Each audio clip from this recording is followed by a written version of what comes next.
And next to me is Richard Matsopoulos. Close? I mean, yeah, we both have difficult names. So Richard is the Chief Specialist at the MRC Medical Research Council Burden of Disease Unit. He's also a Research Associate at UCT, School of Public Health and Family Medicine. Basically looking at research and studies on violence and injury prevention nationally and internationally. So he's going to give us some of his insights. And my colleague and my ex-boss on the far end is Doug Reagan, who heads the youth unit at UN Habitat. UN Habitat, as you know, does a lot of flagship work and lots of flagship publications. The youth unit does a lot of on-the-ground interventions in terms of projects and outreach work, but also a lot of publications around youth inequality issues, and the work that we did together over the last 2 years was the Global State of Urban Youth Report, which sampled 38 cities in 18 countries. Really exciting. It's not been published yet, and these include cities like Ramallah, 8 cities in Asia, and many cities in Africa and in Latin America. So we also looked at violence in Brazil, Rio, and all those sorts of issues came up. So lots of intersections that Doug will explore. So our fourth panelist, I'm really happy that we managed to get a private sector representative. Usually when we come to these conferences, we're talking to ourselves in the development community based on all our ideologies and philosophies, and the private sector is very much out there. But we know that they're critical to transformation in cities. And it's not just about infrastructure, it's also about all the different ways in which cities evolve, are designed, are planned, and who lives where and how. The private sector can really assist in the transformation process if that's well thought out. So Hazam Galel is the sector global leader for PwC, PricewaterhouseCoopers, and he heads the thought leadership around the world for cities and local governments.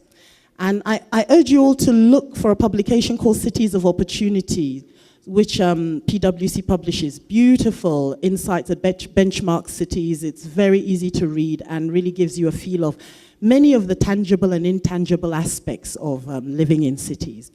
So that's our panel. I will begin in the order that I was instructed with Hugo. So Hugo, we know that your center has been doing lots of interesting research that is bringing up quite unexpected results. We saw 2 of the interventions in that video a little bit earlier, but perhaps you could tell us a little bit more about what you've been finding in the course of your work. Thank you. Okay, thank you. I think briefly just to say that this work, we came to this work with an interest both in criminal violence, but also public violence, and particularly given the rise of violent public protests in South Africa, which is essentially what initially flagged the community work program to us, and then seeing, well, actually, this is a program with potential to affect a number of aspects of community life. So, I mean, you saw the video of CWP, and I think what's exciting for us is this is on a grand scale. It's a national program with reach into each community, kind of each city across the country, in kind of local towns, even some rural areas. And the issue is this is a program that is locally developed and locally designed, so the diversity in programs is quite vast. And what our research was trying to do is to say, well, what are the positive elements? Because we found both positive and negative manifestations of this program. It is a program that is susceptible to corruption, to as a placeholder and kind of currying favor with the electorate, or it's something that can be turned into an exciting, innovative approach to whatever problem the community identifies. And I think in South Africa, the issue is communities commonly identify violence as a priority. Violence is something that destroys their lives. It is something that inhibits development within their communities. And so it is, I think, firstly, it's a question of this is something that they've said, we want to do something about violence here. And so they've come up with a range of solutions, a range of interventions. And I think just to unpack a few, what are those components? Firstly, as you saw in the video, they do community patrols, they do direct intervention, they cut grass or cut down bushes in areas where there's a lot of crime. They do also programs that are around early childhood intervention, so supporting mothers, supporting creches, so providing support to communities where people struggle to raise children, where there's a lot of single parent households. So it's around providing that social support that we all know is a critical intervention when it comes to avenues into criminality. There's also focusing, as you saw in that program, on marginalized groups, particularly, and in Orange Farm, it's on ex-criminals. In other communities, they target much more, they focus on young men. And generally, the people who are attracted to these programs are more women, and particularly older women, who want to build who use this as an opportunity to social network, but also because they want to put food on the table. So attracting young men in some of these sites has been an innovative engagement where they say, well, what can we do that's meaningful to young men? Kind of get them to do soccer coaching, get them to do things that make them feel good about themselves, not kind of street cleaning where they get kind of ridiculed by their friends for what they're doing. So there's that kind of innovation that's critical to make this something that is actually violence preventive rather than just simply poverty reduction. And I think the critical thing that we try to document in our research and that we found exciting was just the social cohesion opportunities. That the program put together teams, for example, with people drawn from across the community. So people would network across boundaries of ethnicity, across kind of different sectors of the community that came from different rural areas, etc. So building those social networks that were ultimately that had been broken down in these communities, partially by crime and partially just by the lack of proper planning, the lack of other social opportunities. And then finally, I think another exciting thing that was partially mentioned in that video was the linkages between this program and various government services. The focus there in the video was on the police, but there's also similarly access to home affairs so that people can get identity documents, that people can access child grants from the government. So there's a sense of not just social cohesion, but what we call civic cohesion, where there's a sense of you engaging with the government and making a sense that the government is responsive, more accessible to people in these communities. And our sense is that kind of helps overcome that sense of alienation that is often at the heart of violent social protests, where people are get frustrated and get a sense that the only way to communicate with government is through violence. And hopefully these processes offer alternative avenues of communication. Thank you very much. That's really interesting. So continuing in the South African context, Richard, I just wanted you to perhaps tell us something about your work, urban upgrading, and some of the other work that you do. Thanks. Well, as background, I've really immersed myself in the violence prevention literature over the years and looked at the effectiveness of what works and what doesn't work. And people ask the question, what can we do about violence in South Africa? And unfortunately, there are a million solutions to what we can do about violence in South Africa, and a lot of these things are documented. But if you look at the strength of evidence, what you find is that most of the evidence is from higher income countries, and a lot of it is forcing us to look downstream at programmatic interventions, small things that are easily contained. Yet we know in a place like South Africa and many other settings and anywhere that's urbanizing, a lot of the risk factors are structural, and the changes that need to take place are at a structural level. It poses a few problems. It's very complicated and complex to try and distill what the effect is of a policy in this very complicated changing environment. That's the one aspect. The second is the costs involved as well, and the long time scale for these interventions. So what we find is we've got a range of downstream interventions, small things that are contained, but they're faced with the problems of replication and scale up. So it's very appealing if you can find an intervention that works, that's upstream, that addresses the root causes, doesn't just affect violence, but a whole range of other things. Unfortunately, there are very few of them that tend to work with strong evidence. We know, for example, alcohol control, gun control are examples that work in the short term. But particularly, we're looking at things that change social fabric and have a long-term impact. So when I caught sight of violence prevention through urban upgrading as an intervention program, it was an appealing space to begin an evaluation. Unapologetically, we've been looking at violence prevention as an outcome and bolstering that literature and evaluation framework.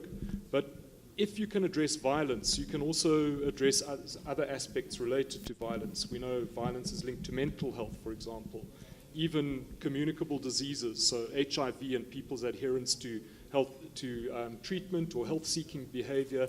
They're all really a function of how safe you feel in your neighborhood.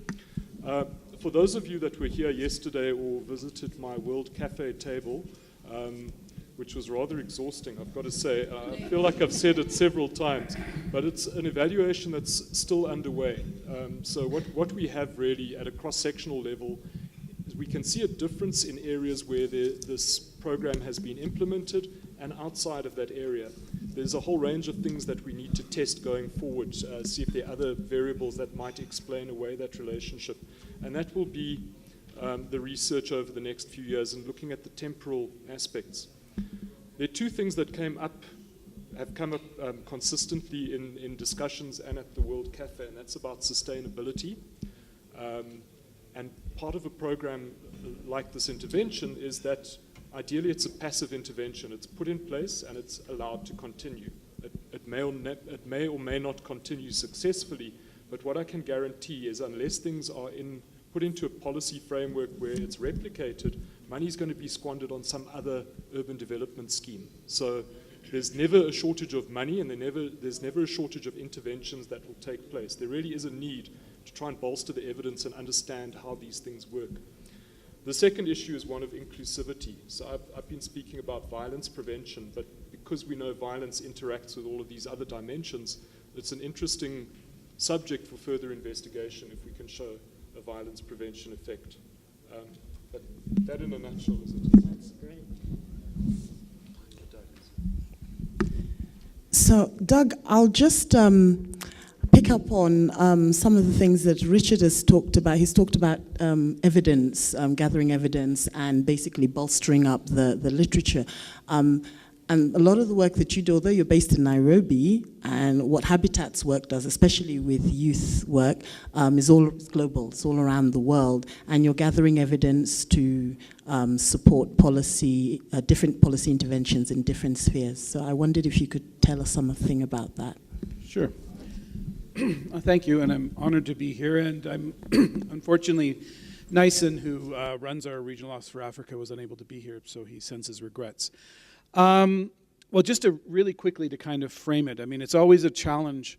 I come both from the nonprofit sector, the academic sector, as well as the UN sector. So just to kind of give you a frame of how we work. So on the first hand, UN Habitat, similar to two UN agencies headquartered in the Global South. So there's many other UN agencies, obviously, all over the developed world, but we are actually been here for almost 30 years. So which allows us to have that reflection and that perspective on what's worked. I mean, have we done anything that's gone well over the last 30 years? And I can say that, yes, we have in general. I mean, there's been obviously some stuff that hasn't gone as well, but And in the issue of safety, I mean, it's one of our programs. The Safer Cities program has been around for 21 years. I mean, the first time, again, back in the days when I was in the nonprofit sector, we picked up there was two guides that were done, 2 surveys on violence in both Dar es Salaam and in Nairobi, and those were done 20 years ago. And I think we published many, many thousands because I find them all over the world. So again, we've been reflecting on the issues of safety for many years. My perspective, though, comes on from youth. I've been involved in the youth sector for 30 years. I've been involved with the UN Habitat and working with the youth unit for many years as well. What we found, though, is then the question becomes, so, violence is obviously an issue. It's an issue that is synonymous or is embedded within what cities look at. Mayors, that's one of the top priorities of most mayors or councillors or the public themselves. So what we found, though, is that how do we get at the issue of safety? How do we get at creating safer cities? And what we've found is the interventions with young people and looking at young people not only as the victims and or just the passive observers of what happens with violence and such, but as active leaders and young people who have the capacities to actually be able to take action, and very intricate and very deep action, not something like just a flash in the pan, but actually over many, many years we've seen that young people become these leaders and then they take their communities forward. So for example, one of our programs called the One Stop Youth Resource Centers, the first one we established was in 2003 in Nairobi. Why I think it's successful is because we actually haven't put a lot of money into it. It's been an initiative of Nairobi that have said, okay, we think this is a great idea, and it was a great idea in 2003, and it's a great idea in 2017. So I figure any program that can last for 14 years without a major donor such as us pouring money into it must be something must be going well. And what we've seen is that the young people that took leadership back in 2003 are now becoming leaders in their own, in many different places, not only in Africa, they've taken it overseas, they're working in Brazil, and they're working in many other places. And what we looked at, again, is these youth centers, and we've kind of changed our perspective as we've gone through for the 13 or so years. Initially, when we looked at them, they were just spaces to train people. And actually, the major service that came out of the youth center at the time was HIV/AIDS. That was the big issue. That was the cornerstone program that always was that these centers addressed. But since that time, that has gone. That thankfully has become less important. And now, what has become more important is training. Is become more important in links to governance and such. And so what we found now is that these centers now, because they're looking at young people in a holistic way, because they're looking at young people and trying to give them a voice, because they're looking at young people and giving them hope, we found that these centers now have become that space. And what we've looked at, how we view these centers is not just as a service delivery space, but as a public space. And a public space that we call both safe and generative. And we have to, why is that important? And what we've found is that there's not, that young people over the years, and if you look at a lot of the statistics and such, you find that there's less and less space for young people to be young people in cities. Young people's reality, especially in, say, the 60-70% of the population here that lives in slums or marginalized settlements, when you're looking at their reality is barbed wire, their reality is lack of access, the reality is inability to move or to get around. If you heard was listening to my executive director's speech, again, a lot of the physical form that's enclosing or gives the boundaries to these young people has become compressed, and that isn't healthy. And in fact, what it does is it raises the potential of violence and it raises the potential of frustration. So those are a lot of the areas we've looked at. And so now, I mean, and I'll talk as we go on from this, but just more about what this urban space, the qualities of this urban space, and as well how we create them. Thanks. Thanks for bringing up the issue of public space, and we'll come back to that later on.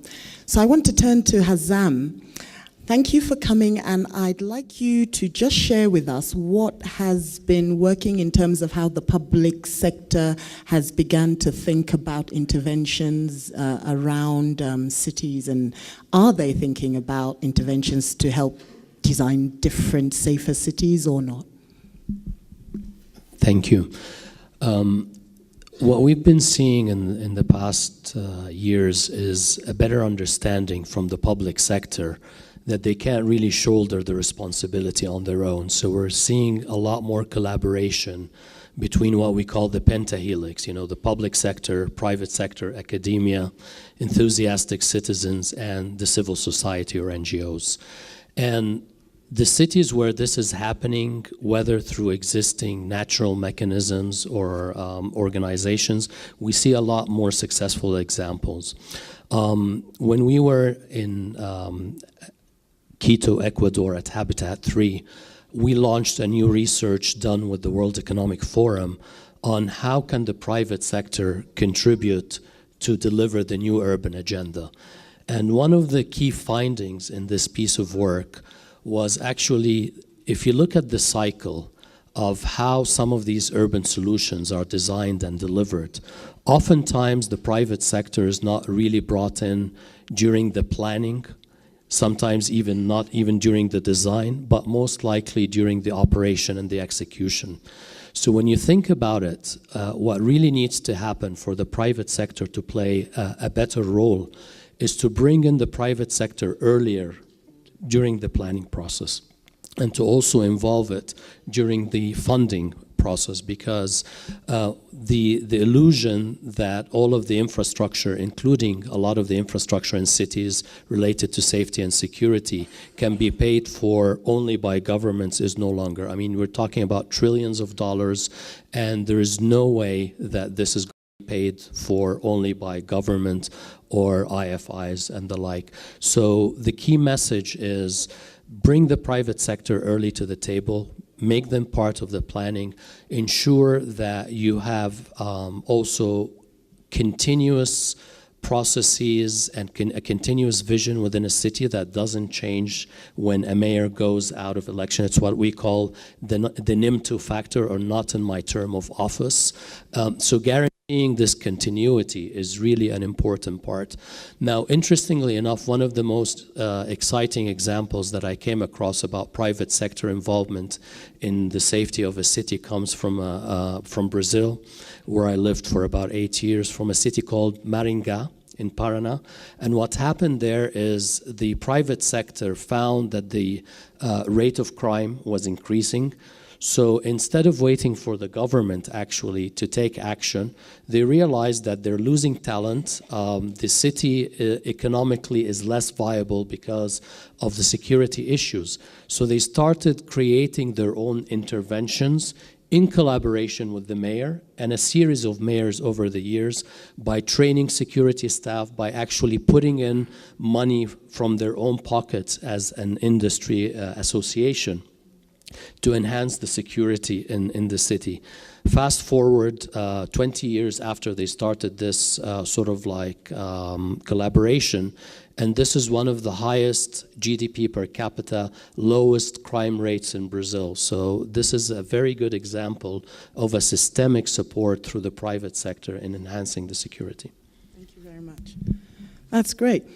I'm going to invite all the panelists to say something about either their experience or ideas around working with the private sector. But I'd like to make sure that we touch on a number of things. Hugo, I wanted to ask you to talk about your experience with the private sector, but also to for you to let us know how partnership building has been, and has it been easy? Has it been difficult? Is it sustainable? Okay, I mean, I think private sector is one of the partnerships that is critical. And I think we found incredible variation. Some of the CWP sites had partnerships with private sector, particularly around skills development, where the private sector realized that this is an area where they could contribute, where I think also the sense of the public services, our schooling system in South Africa is failing most of the young people. The kind of transition from school to the workplace is a tough one, and that's where the private sector was critical. There's also other partnerships with government departments, and I think here it's very much the sites themselves who take the initiative. And we heard in the city of Johannesburg talking about their partnership with Orange Farm. We did 2 other case studies in Johannesburg where there was almost zero partnership with the city. So the partnerships were very much the initiative from the local level. This is, again, not something where the city can go and say, well, you should partner with us. And similarly, when CSVR now works with these sites, we can only go where people are interested in violence prevention. So it is around what do they want to prioritize. And I think here it's about that ability to think innovatively, to think about what partnerships will contribute to their specific needs. And I think so it's a tough one where we want to upscale this program, but upscaling without being prescriptive is a tough balance. Thank you. Okay, Doug, I wanted to invite you to share your experience of dealing with decentralized government systems, because I know that Habitat works with, now in Kenya, 47 different counties. So decentralization must have changed how you work with the government and with the private sector in different communities. Sure. Yeah, I mean, the mandate of UN Habitat, unique to, again, the UN system, is that we are mandated as well to work with national governments who are part of our governing body, but as well with local governments, which makes our life quite interesting because national and local don't always match up. But we've had, on the whole, really great success with local government. It's been, again, I mentioned the one-stop centers. We started it with Nairobi City, the city of Nairobi, 13 years ago. What we've always found is that local government is, though it brings many challenges, some of it financial, they don't have the resources, they aren't able to provide the services, but on the other hand, they're also the most responsive level of government because they are the ones that people go to first. We've done many studies, this is globally, among young people, and young people you ask them if they ever worked with government before, and they're like, oh, no, we've never worked with government. And they say, well, what do you do? Oh, we had this great thing about a park. We created a public space. Well, who'd you work with? Well, local government. So they don't really recognize that they're actually doing the engagement again with local government. And then we also work with many different regional bodies, UNACLA, UCLG, and different ones that bring together all the different mayors and such. So on the whole, it's been quite exciting. It's often very, very challenging, just as well because even just the legalities. We're doing a project right now in Mandera County, and then we're trying to provide funding and work with Mandera and figure out how, but unfortunately, because they're a subnational group, they don't have any laws that actually allow them to work with an international group. So you often find we're doing a project as well in Colombia where we're working with SENA, which is the main training organization around decommissioning of ex-combatants and ex-youth combatants. Again, that we have challenges just legally because they're like, well, okay, we have to follow the laws of Colombia, and we're the UN, and we say, well, no, international arbitration and so on. So those kind of things have been challenging. But actually, one of the areas that we found has worked very well has been triangulating, working with local government and private sector. So we find that oftentimes private sector is the ones that can come in and play a role either in the capacity building of local government, or they're providing some of the services and some of the resources and the resourcing to make projects work. We did a project with Samsung International, Samsung C&T, here where we called Innovate Kenya, where we basically were going into slums and informal settlements with the philosophy to say that, yes, young people have many, many barriers to be successful, but that means that they aren't inherently innovative. And so we looked to unlock that, and we were able to do a very large project with Samsung to be able to do that. And again, we don't necessarily nail safety and as the initial entry point. Sometimes we do. But again, it's almost because of our philosophy and where we come with young people that the first step we say is, well, what do you have? Like, what is your positive points? Where do you see you want to go? Then we move towards the issues, the harder issues of violence and such. For example, right now, all the projects we're running in Kenya, Rwanda, just in Somalia, are all up against elections. We just finished the elections in Somalia, which you can attribute the huge engagement of young people this time in Somalia to some of the successes that have happened. I mean, it's hard to draw that line. Research should be done, but we're pretty confident that's what's happened. When we're leading up to the elections now in Kenya, where 40,000 people are running for the lowest level, the county level stuff, every young guy that I've ever worked with in the last 20 years is running. It's quite amazing. The entry point isn't to say, okay, there's going to be violence. We know that stuff can hit the fan. I was here in 2007. I've been here 20 years, 2007, 2013. I know many of you have much more intimate knowledge than me. The entry point is, okay, well, how can we build from here? What do you got on the ground that we can build as an asset? I mean, this, if you go into youth development theory, asset-based community development, youth positive development, which also parallels a lot of the different types of community development you can do, which is very similar. The first part we say is, so what do you got and how can we enhance that? And then we get to the challenges of the violence and such like that, but we get to it at a point where the communities are saying, okay, I think we have some tools to make it here. And our research is also showing that too. Thank you so much for that. And I'm glad that you ended on the philosophy of looking at what you have, what are your assets, and starting on that. Because when I was looking at the PwC Cities of Opportunity 7, there's a wonderful quote in the beginning which says, contained within every city are the seeds of regeneration. And I thought that was really nice and incisive, and I wanted to ask you, because when we think about the private sector, we think that you're only interested in scale. And often when we work in development, we see value in smaller interventions and then we feel that we can't engage with the private sector because they only want big, massive things. So the question or the insight I'd like you to share is is there any intervention where there's been seeds of regeneration that you, as the private sector, have come in and tried to scale up and make it bigger? Sure. I mean, when you think about regeneration, people usually equate it with the spatial element, but there is also a lot of, sort of like economic regeneration, which happens through microfinance type programs and all of this. And when you think about how, for example, microfinancing has impacted a lot of the communities in parts around the world, this has been obviously, partnership with the private sector in many cases.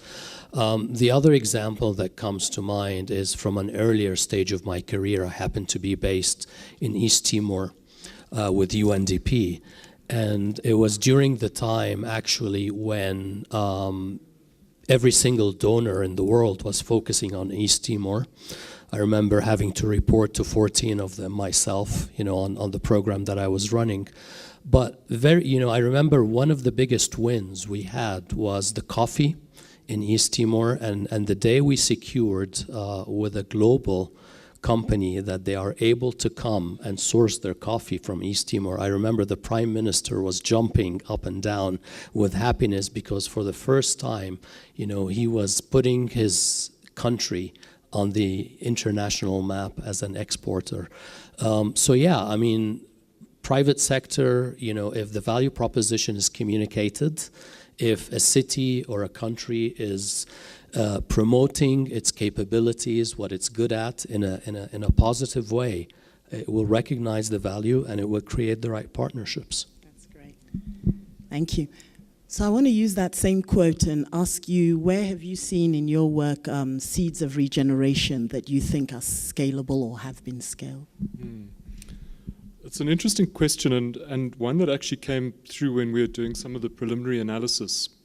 So when we stratified these data by by the intervention and non-intervention area, we noticed that the demographic was very different between the two. And the brief to the field workers was to interview the female head of household. And what we noticed when we got to analyzing the data, that there were far fewer female heads of household in the intervention area, which to us was indicative. Well, we tried to explore what might have happened there, and there are two possible explanations. Women simply weren't at home as much. There was increased walkability, a sense of safety in the community, which meant they were less housebound, in a sense. That's the one possibility. The other, perhaps, is that with the social programming around these interventions, women had found employment or opportunities that they otherwise might not have had. And I think, you know, the walkability and access to the community is a key seed of regeneration for us as well. And I mean, I think the other really has been the ability both of the intervention agencies and the research team to kind of stick to a set of principles, guiding principles, not that aren't always uncontentious, and it comes to this question of who do you work with. And it often becomes difficult when there's a donor offering funding or there's a political ideal that you have to satisfy in order to unlock an intervention. So I think it's really important to have a solid principled base to either your research or the intervention you're trying to put in place, however, whether you can achieve it or not. I think with the intervention team and the researchers as well, we've both managed to live through political cycles by sticking to those principles. So things that were appealing to a previous government have become appealing to a new government as well. And if one was too flexible or less pegged to the principles, I think you lose some credibility. And that actually brings me, I think, to this other discussion of public-private partnerships as well, and how do you manage conflicts of interest as well, because there are private entities that obviously have a vested interest in safety, whether it's profiting from an unsafe relationship. So we know about the links between alcohol and mental health and alcohol and violence.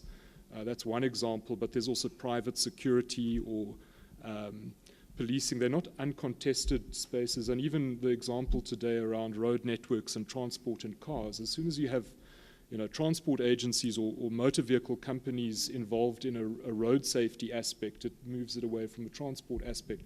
So I think there are layers within layers, both working with government and also working with industries, and it's always good to have a set of principles to stick to. Fantastic. So now I'm going to allow you to enter into the discussion. I saw you first. 1, 2. Okay, 3, and the lady at the back. So perhaps you can start. Thank you. Hi, my name is Antonio Sampaio. I work at the IISS. My question is for our colleague from PwC.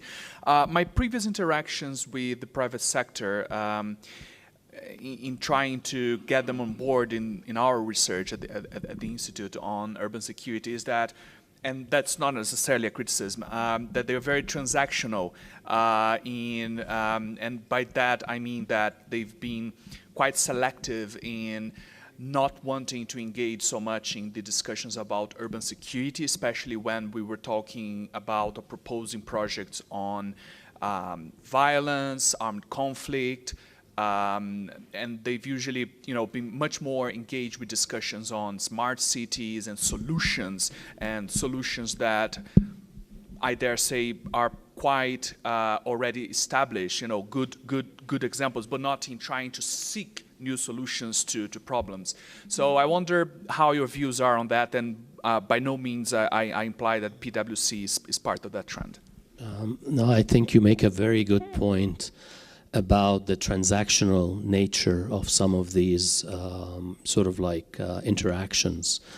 And I think what some of these private sector companies don't really see is, you know, if a city becomes less safe, this is gonna come back to impact them.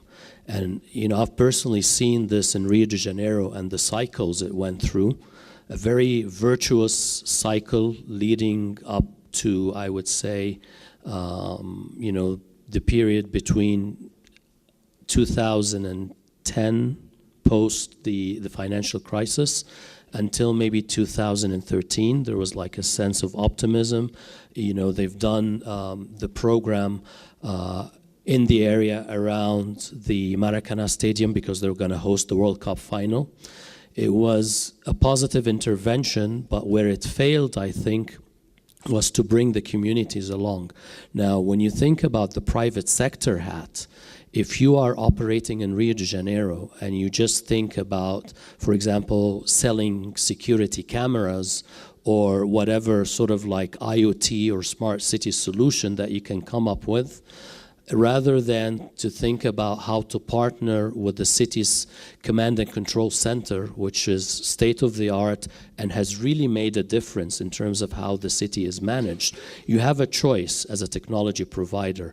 Do I go and help Mayor Eduardo Paes, to better run his command and control center, thereby improving mobility and security in the city, and that reflects on the competitiveness of the city? Or do I simply, try to push one transactional solution? So you're absolutely right. This short-mindedness and narrow vision is what sometimes hinders the potential collaboration that can take place. And we did a very simple analysis. We took about 100 countries and we mapped basically their GDP per capita. I don't know if you want to take that as an indicator for development, but it's better than nothing.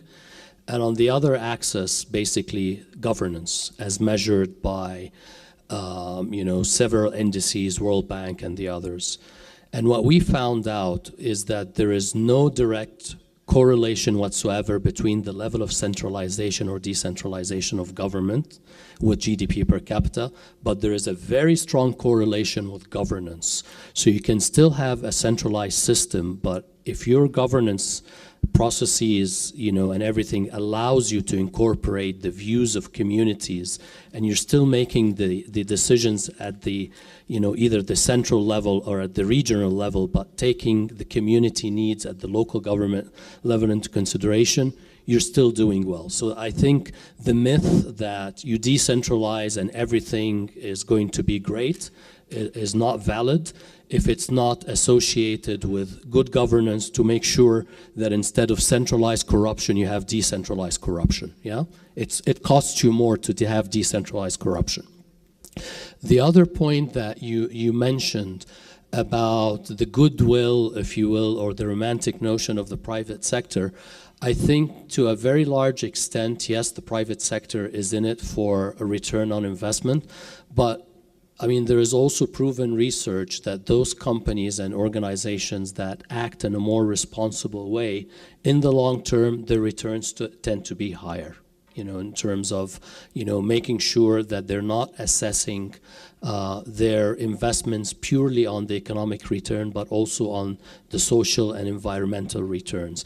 And that puts a very important sort of like emphasis on policymakers when they're looking at land use or any policy that has to relate to this, that they're making the comparison not only based on economic returns, but social, environmental, and also the tax returns.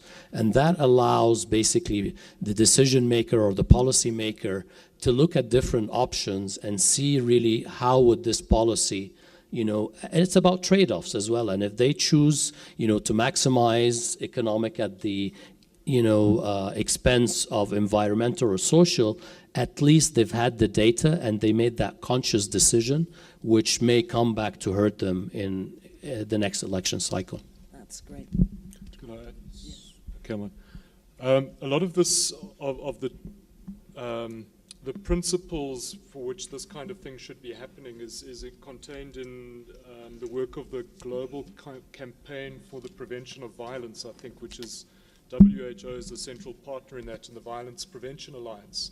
Guiding principles which I can't recite offhand now, but if a UN agency is going to be engaging with a government or a local government, the types of things you should be looking at is inclusivity, an evidence-based approach, a culture of evaluation and proper monitoring, good governance. I think a lot of those principles are in the Safe and Inclusive Cities project, and I think any donor funding or partnerships done formally between a UN agency and a government should try to aspire to having for those things to be fulfilled. I think in working with industry, the conflict of... Like what? Oh, okay. Do I have to repeat everything? No, okay.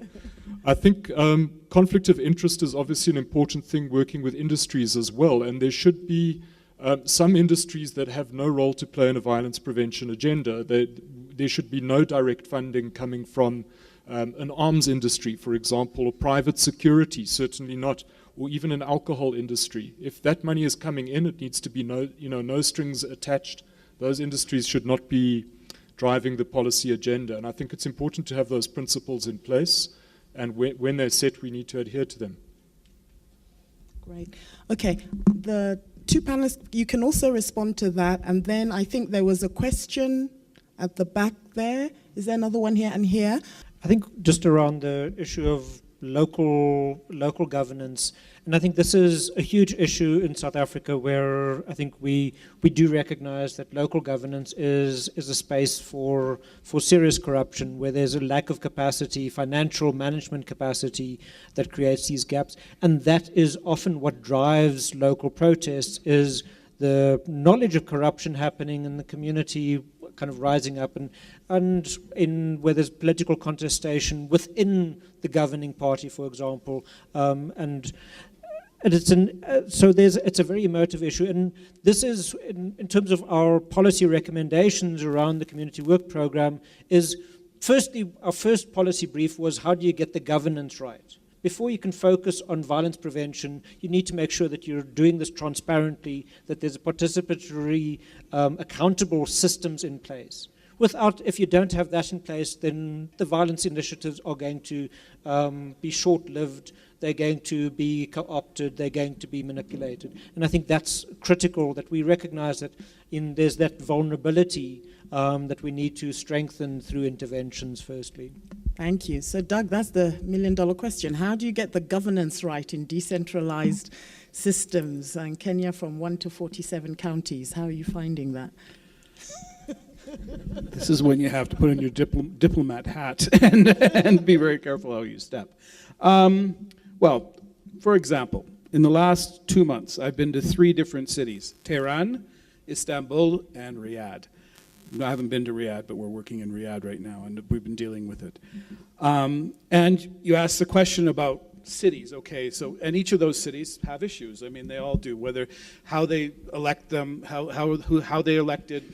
Are they elected by men and women? Are they only elected by men? I mean, there's many, many different issues. I guess what we have to come back to, again, is the principles and the principles of good governance that you talk about, but also just trying to sometimes just move baby steps forward, and also recognize that sometimes even cities that you might be suspect of actually do amazing work. So, I mean, it's very hard. With the UN, we work with everybody. I mean, that's just kind of the game. I mean, which is why it's our Achilles heel. It's why we're hammered so many times by the US, surprisingly, and lots of other places.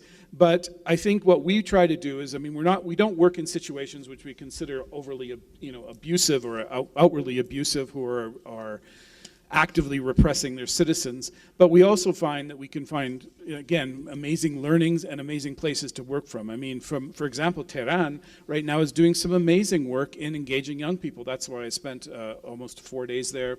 We met with the president, the vice president, and so on, and what they're talking about and what they're wanting to move forward in the areas of local governments and governance is great. Saudi is the same way.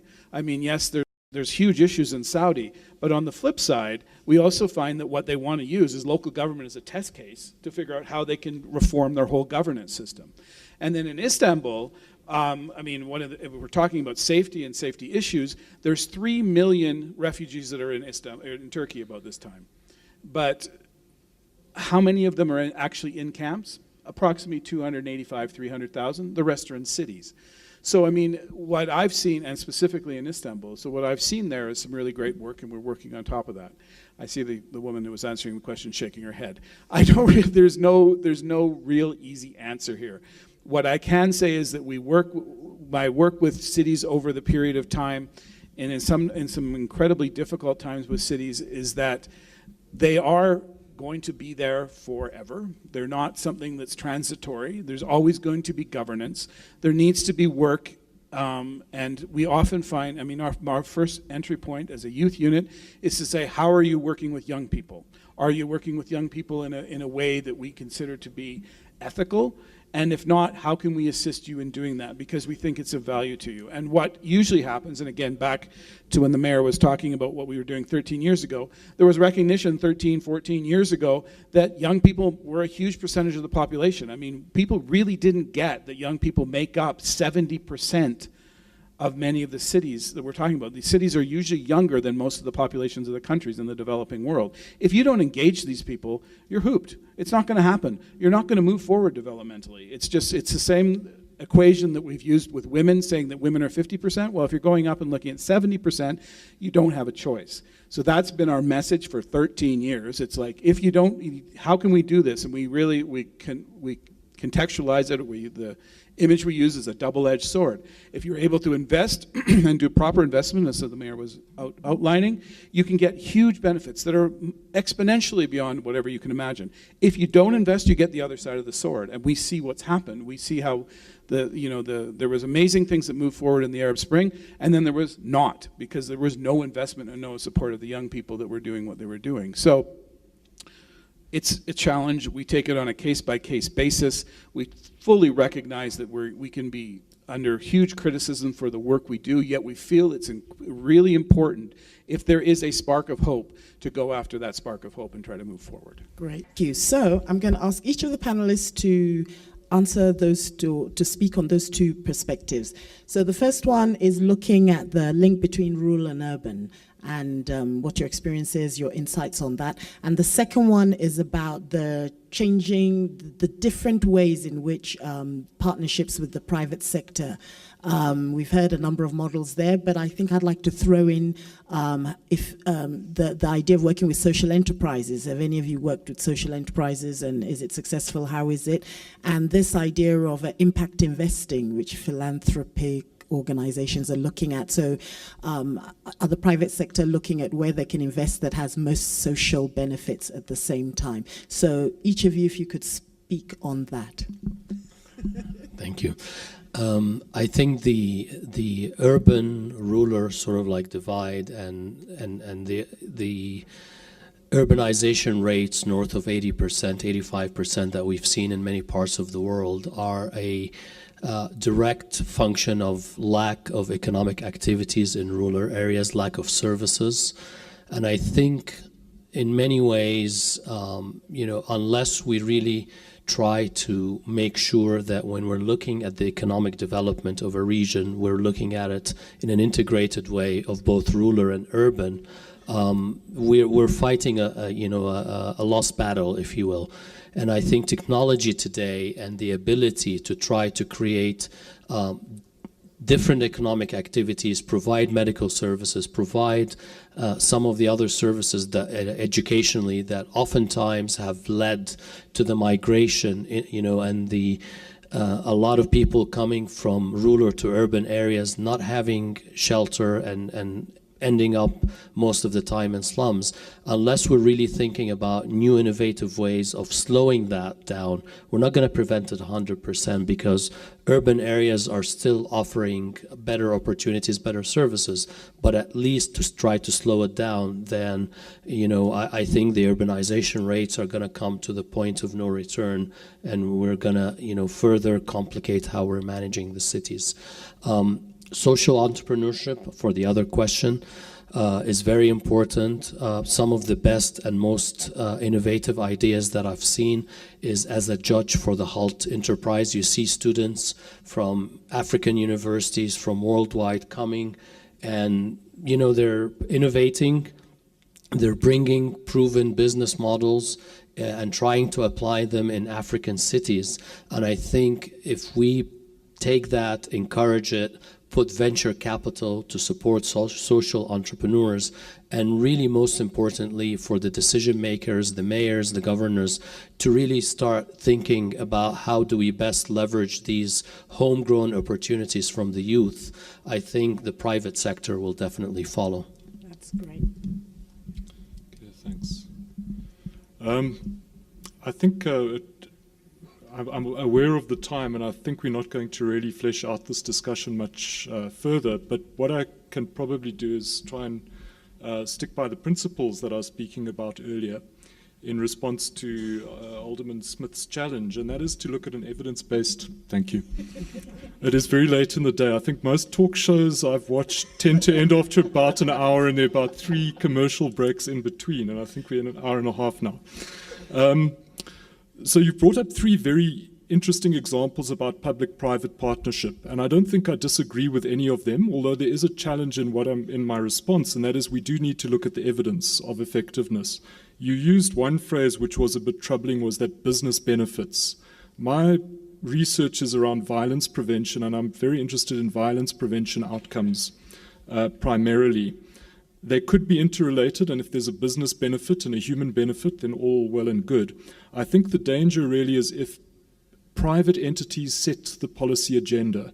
So private-public partnerships are all well and good, but the decisions as to how they're funded and the decisions that are taken need to be not be influenced by the private sector, and I think that's the fundamental aspect. I know, for example, 2 of them, and I haven't looked at the literature, so my challenge to look at the evidence is something we'll have to discuss after the session. But CCTV cameras for one, and the CID example, there is the potential of displacement, both in terms of where criminal activities take place and the nature of the crimes perpetrated. It's something we're looking at in our own data as well in the evaluation. It's very difficult to do, but I know those are the critiques, but from a criminological perspective, and I think it's important that there is a neutral body that looks at those, that drives the policy agenda and how those decisions are taken. So I'm ducking the challenge a little bit, but I think the principles are important. I hope that's not a career-limiting response. I think also just to respond to the issue of public-private partnerships, in my concern with so much of our engagement with public officials is about the lens on violence prevention and the social policies rather than securitization policies. And I think even more so my concern is the private sector comes with a default standing of a securitization where it's very much around property, it's about physical property, it's about personal safety in a very certain spaces that are, so there's, I think, limitations around their longer term. The enlightened self-interest is, I think, quite a fundamental shift for many of the people thinking policy-wise in the private sector. And that's a challenge, I think, for us to engage with that more seriously and say, how do we get that enlightened self-interest to kind of, it's a bigger jump that I think we need to push with them. Okay. On the rural-urban linkages, this is just an observation that I've had. I worked a lot with Indigenous people in Canada, and what I found there was that they had a duality. They lived in the cities, and then they lived in their home communities. I find it's the same here. I mean, I've had 2 staff that have come this week and said, oh, I'm going up country. And what happens is that linkage there with family and how people move down and how people migrate is happening, and I don't think we've got our heads around it yet in the sense of urban economy and how it works. We still see these as separated, and I don't think we have to come at it, I mean, economically, yes, and infrastructure, yes, but we also have to come at it culturally. We have to come at it in a way that understands why people stay in both places.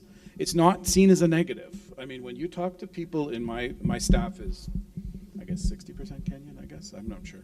I mean, for many different places, and when we talk about it, it's a very healthy thing, and I think we need to look at it as a healthy thing and try to find how we can build economic and structural models around that don't necessarily throw people into slums, because that's what's happened. Again, 60% of this population in Nairobi lives in informal settlements and slum areas.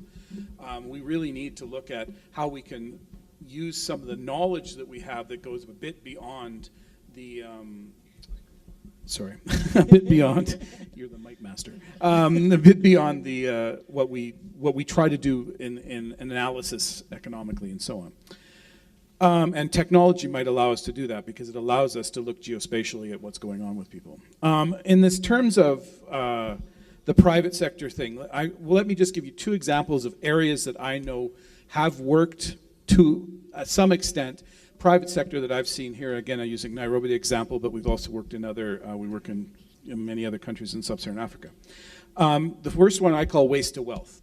So basically, plastic pickers. People who at the basic level, they look out they walk out the door and say, how can I make any money? And they have to make small incremental money on some value add to a piece of plastic that could be laying out the front of their door. I've seen this happen time and time again. We have something called the Urban Youth Fund, which we fund the youth groups time and time again, where they start to value add that value chain. They pick the plastics, then they aggregate the plastics, and then aggregating the plastics, they sort the plastics, they clean the plastics, they grind the plastics, and so on. There's a missing piece in there is that the private sector could come in, because the biggest issue they have is when they might grind 50 tons of plastic, that's an exaggeration, but a lot of plastic, but then they have to get it the heck out of the slums. They need transport and that's where the corruption comes in, and that's where the place. So that's what they try to get to, and we've provided so many plastic shredding machines. So is it viable? I'm not sure. The place I have seen it viable in the waste to wealth stream is public toilets. If you look at the success, and it's been challenging here in Nairobi at times, but the success of the provision of public toilets through the private sector into certain areas where basically one of the companies here that we worked with, and I don't know if they still exist, I met with them about a year ago, where they were franchising public toilets. You know, they would go in, you would buy a franchise of a public toilet, you take it to your slum, and you charge people to use it. I mean, that's another area. But I think the reality is, what we find in the slum areas is that they're looking for basic service needs, and the basic services are often provided by the private sector at very, very local, very localized, unorganized to very, very structured ways. And so we can't just dismiss the private sector saying, oh, all you want is money, when really that is the model that I continuously see. Now, it has huge problems. Again, the private sector is not super altruistic all the time. They have a money goal, but so do every young person I've ever met who I've worked with, who's like, how do they make a couple extra shillings on this or whatever? So I think that the private sector has huge roles. The third area, just really quickly, that is booming in Nairobi is the tech sector. The tech sector here in Nairobi is mind-blowing. I was at the iHub, which is a central hub here in Nairobi. It's known globally. And I saw, there's Mark Zuckerberg just visited 2 months ago. They had the head of the MIT Media Lab come, and the MIT Media Lab there was about 50 youth in there. 20 of them for young people from Europe who were coming for some great experience and had good coffee, and the other 30 were all Kenyans. And a Kenyan put up their hand and said, why the heck are you here? Like, why would you come to Nairobi? And the guy says, this is where it's happening. This is where innovation's happening. When we get a gigabyte faster or a faster download speed in North America, you can download Mad Men that much quicker. Another gigabyte here or another faster speed here, you get another 10,000 people get online. M-Pesa, what's happened with M-Pesa and stuff has unlocked the economy at the basic level. We talk about bottom-up development. There is nothing more than what Safaricom and M-Pesa have done in unlocking the economy. So we have to, that's a third area. So yes, the private sector is critical here. It has played amazing roles. Now, is it always good? No. But it also really needs to be harnessed, and we need to look at how we can work with it. Thank you. I think we could go on forever, but we are exhausted. It's been such a pleasure. I think I've never enjoyed moderating so much. It's been very relaxed. Thank you all for your insights, your generous warmth, and just for being amazing people. And keep doing the work that you're doing, and we will see a change. Thank you all very much.